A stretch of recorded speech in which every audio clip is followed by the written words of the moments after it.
Hey, how's it going? I'm Nick, and tonight we're going to be doing a little bit of work on the Alfetta. So this is something that might happen to you. You might look at your brake reservoir and see that the front circuit has plenty of fluid, but the back circuit is totally empty. What's up with that?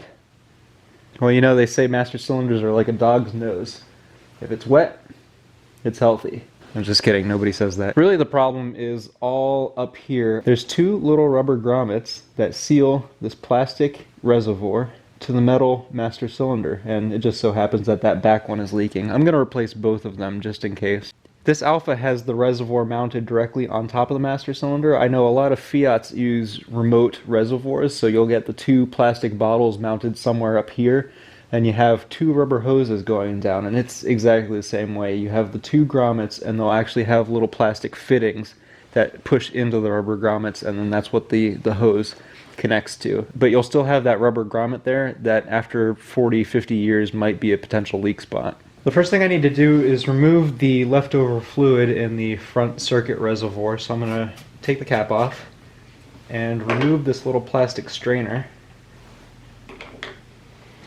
Now this is a sprayer from a spray bottle, general purpose spray bottle that I just bought at the hardware store. I'm just going to spray it into this empty peanut butter container. So that should allow us to empty the brake fluid from the reservoir without making a big mess, because brake fluid will remove paint, keep that in mind. So you want to be as tidy as possible when it comes to dealing with brake fluid.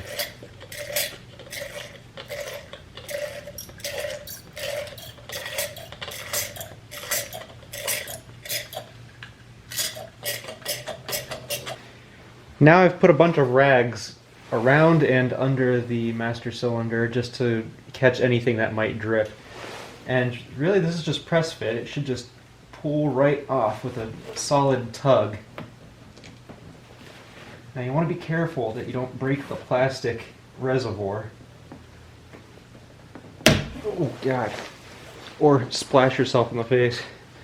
I'm gonna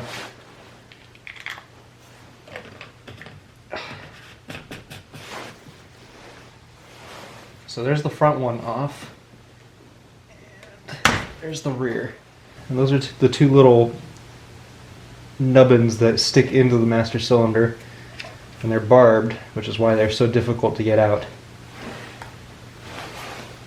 And here are the grommets that I was talking about.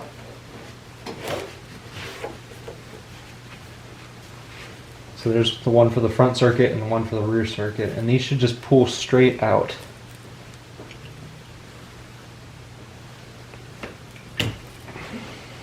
There's one.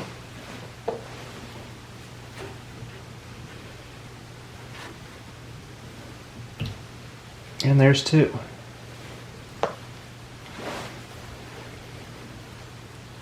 Now you don't want to get any particulate into those ports, so I'm just going to gently brush this corrosion away from it and clean up those surfaces a little bit.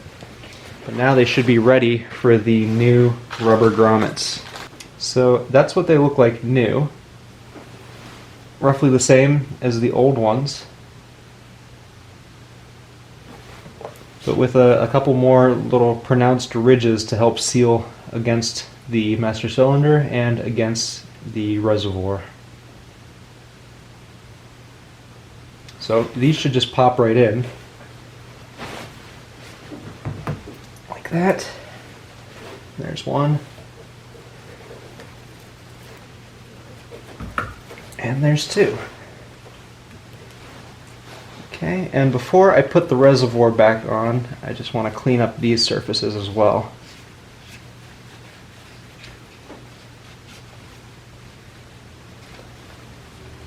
Remember which way is forward. Oh, that's a good thing I put those rags down. And now, just press them on.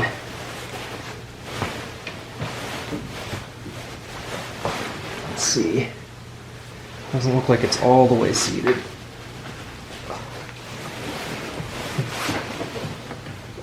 I think that's on there. So now I can clean up the rags.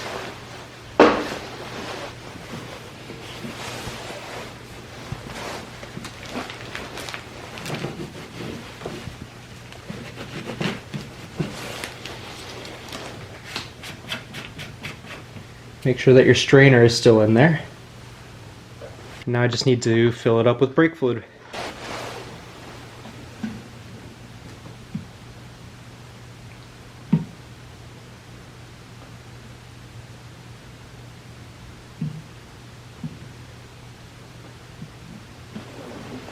So this reservoir has a little wall in the middle, and that's why you'll notice that the front filled up before the rear even started to fill up at all. And the purpose of that wall is actually specifically for this problem. It's if one of these reservoirs empties, you'll still have the other one, so you'll be able to stop. So now as I continue to fill, you'll see the rear reservoir start to fill up.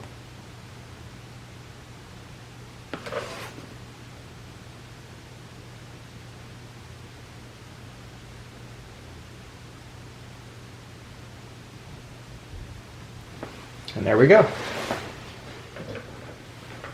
Put the cap on, and that took a solid 15 minutes. Alright, that's about all there is to it. I'm just going to quickly clean up around the sides and bottom of the master cylinder just so that for the next couple days I can just real quickly check to make sure that it's not leaking anymore. And these are old cars that we're working on. There's about 8 to 12 different areas in this general vicinity that if it leaks that it could cause a potential problem. Theoretically, you shouldn't need to bleed your brakes from replacing those two grommets because they're on the reservoir side of the master cylinder. They're not pressurized at all. That being said, it's always a good idea just to verify that your brake pedal still feels the same, like it doesn't feel all mushy. Thank you guys so much for watching. If you found this video helpful, give it a thumbs up. I'll see you guys next time.